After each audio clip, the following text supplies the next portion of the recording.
Smaug has been a really long time coming, and I am so excited that we get to finally put him together. Yeah.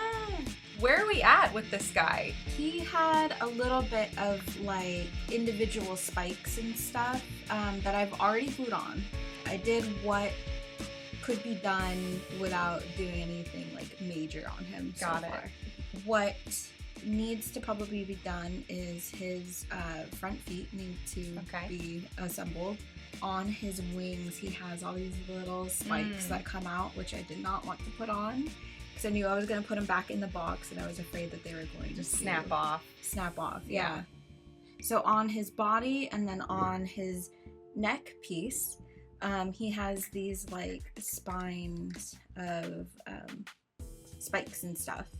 And one of them doesn't quite fit right. Great. So it needs to be like heated up and bent back into shape. Working with resin, a lot of the times they like shrink or warp or whatever. It's pretty expected. As far as like gap filling on him goes, he's not the worst I've seen. That's good. But there are some pretty laughable parts. Like, a super important thing about working with like hard resin pieces and models and stuff, and especially if you need to like clip things, is you want to use clippers that you're only using for resin models or like essentially clippers that you don't really care about. And it's not like cross-contamination or anything, it's just it'll dull your clippers. And then I'm just going to slowly use my clippers to shave away things that I don't want. Because the more material I can take off with something like clippers, just easier it is. Now before I clip these, I just want to make sure that I'm not going to clip off anything significant that like goes into another piece. That's like, this is what structurally holds it together. Right. So this is one of those pieces that you're talking about where there's a lot to cut through. So Zach, we are not using these clippers for anything else now. So I can still see quite a big gap on this side. I think I need to keep shaving. Yeah. It looks like a cat's hand. Smaug's little like toe beans. There's our little hobbit. Actually, it's a good sculpt. It's very detailed.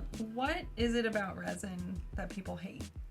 Small batch resin pieces are fantastic, but I think what a lot of people's impression of resin pieces are stuff like from Forge World, where they do like way too many pulls on a mold and then the mold starts to lose its integrity. Working with resin, as we're cutting through this, like it's not so different feeling from plastic, right? But it is technically harder, but you can get amazing detail with resin that you can't get with plastic. Yeah. Like the scale texture.